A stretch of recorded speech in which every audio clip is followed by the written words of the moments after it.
आज के इस एक्सप्लेनर में आपका बहुत बहुत स्वागत है। आज हम जिस टॉपिक को डिकोड करने वाले हैं वो सिर्फ कोई ट्रेंडिंग बज़वर्ड नहीं है, बल्कि वो तकनीक है जो हमारे भविष्य को आकार दे रही है। जी हाँ, हम बात कर रहे हैं आर्टिफिशियल इंटेलिजेंस यानी एआई की। आज हम बिल्कुल बेसिक कॉन्सेप्ट से लेकर इसके सबसे जटिल हिस्सों तक का सफर तय करेंगे, तो अपना पूरा ध्यान यहाँ लगाइए क्योंकि ये चर्चा बहुत ही दिलचस्प होने वाली है। तो आज का हमारा एजेंडा क्या है?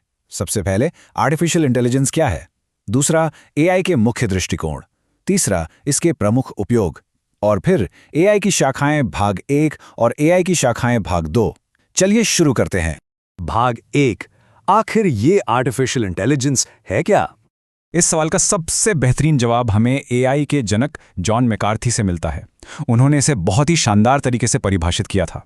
उनके अनुसार एआई बुद्धिमान मशीनें, विशेष रूप से बुद्धिमान कंप्यूटर प्रोग्राम बनाने का विज्ञान और इंजीनियरिंग है। अगर इसे बिल्कुल सीधे शब्दों में कहें ना, तो ये मशीनों से वो काम करवाने की कला है जो फिलहाल हम इंसान बेहतर कर सकते हैं। असल में एआई का सबसे बड़ा लक्ष्य हमारे यानी इंसानी दिमाग की नकल करना है। ये बारीकी से अध्ययन करता है कि इंसान कैसे सोचता है, कैसे नई चीजें सीखता है और किसी भी प्रॉब्लम को सॉल्व करते समय कैसे फैसले लेता है। और पता है, हाल ही में एआई इतना पावरफुल क्यों हो गया है? बिग डेटा की वजह से। जब डेटा का साइज और स्पीड बढ़ती है तो एआई उसमें छुपे पैटर्न्स को इंसानों से कहीं ज्यादा तेजी से ढूंढ निकालता है। आगे बढ़ते हैं भाग 2 की तरफ, एआई को देखने के मुख्य दृष्टिकोण।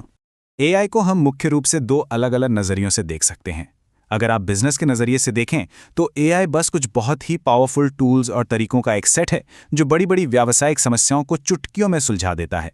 लेकिन वहीं अगर आप एक प्रोग्रामर के नजरिए से देखें तो एआई का मतलब है सिंबॉलिक प्रोग्रामिंग का अध्ययन करना, कॉम्प्लेक्स प्रॉब्लम सॉल्विंग और बड़े डेटाबेस में सर्च करना। ये दोनों ही दृष्टिकोण अपने अपनी जगह बिल्कुल सही हैं। अब आते हैं भाग 3 पर, एआई के प्रमुख उपयोग, यानी इसका रियल वर्ल्ड इस्तेमाल कहाँ हो रहा है। एआई के कुछ सबसे कमाल के इस्तेमाल परसेप्शन यानी चीजों को महसूस करने में होते हैं, जैसे मशीन विजन जहां कंप्यूटर सच में देख सकता है, या फिर स्पीच अंडरस्टैंडिंग जहां वो हमारी आवाज समझता है, और हैप्टिक टेक्नोलॉजी जहां वो स्पर्श तक महसूस कर सकता है। इसके अलावा एक बहुत बड़ा फील्ड है नेचुरल लैंग्वेज प्रोसेसिंग या एनएल की। इसी की मदद से एआई हमारी भाषा समझता है, नई भाषा जनरेट करता है और आसानी से अनुवाद भी कर लेता है। और लिस्ट यहीं खत्म नहीं होती। एआई रोबोटिक्स की दुनिया ही बदल रहा है।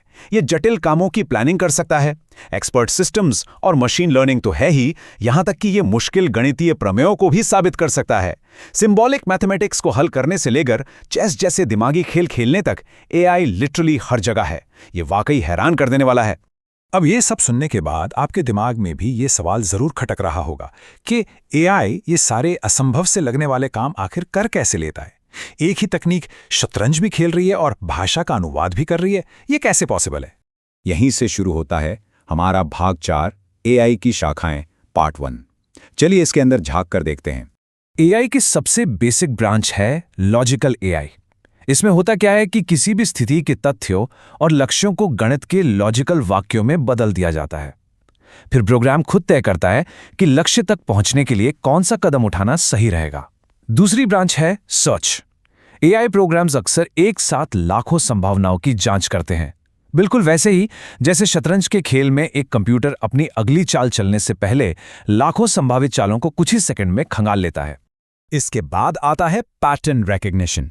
जब भी कोई एआई प्रोग्राम कुछ ऑब्जर्व करता है तो वो अक्सर उसकी तुलना किसी पहले से फीड किए गए पैटर्न से करता है। इसे ऐसे समझिए, अगर किसी विजन प्रोग्राम को एक तस्वीर में चेहरा ढूंढना है तो वो बस आंखों और नाक के पैटर्न को मैच करने की कोशिश करेगा। है ना, एकदम सिंपल और लॉजिकल। अब हम इन नोट्स के कुछ थोड़े भारी और डीप कॉन्सेप्ट्स की तरफ बढ़ रहे हैं, जैसे कि इन्फरेंस, कॉमन सेंस और एपिस्टेमोलॉजी।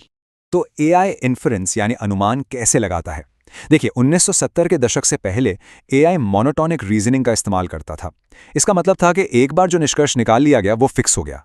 लेकिन फिर एंट्री हुई नॉन मोनोटोनिक इन्फरेंस की। ये एक गेम चेंजर था।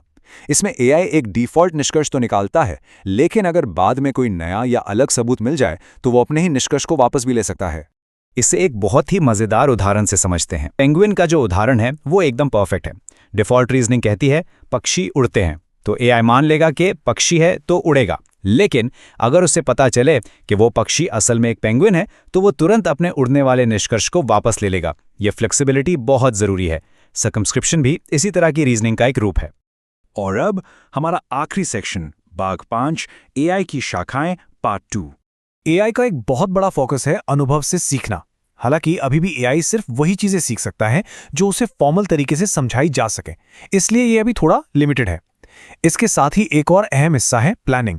इसमें एआई दुनिया के फैक्ट्स, करंट सिचुएशन और अपने गोल को मिलाकर एक पूरी स्ट्रैटेजी तैयार करता है कि उसे अपना लक्ष्य कैसे हासिल करना है।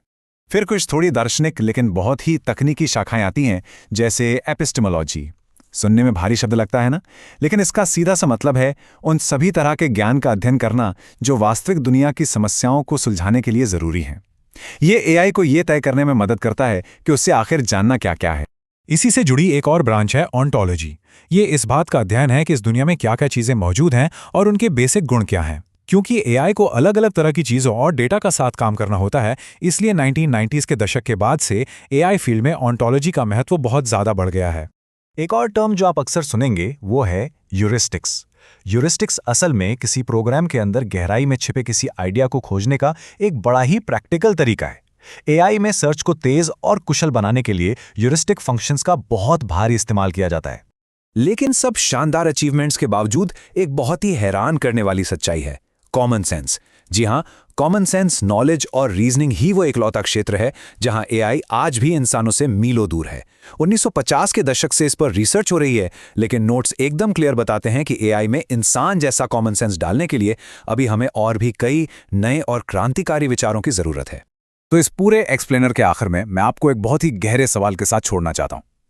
जरा सोचिए, जो मशीन पलक झपकते ही बिग डेटा के समंदर को छान मारती है, जो मशीन नामुमकिन से लगने वाले गणितीय समीकरण सेकंडों में हल कर देती है, वो मशीन आज भी एक छोटे बच्चे जैसी बुनियादी समझ या कॉमन सेंस क्यों नहीं दिखा पाती?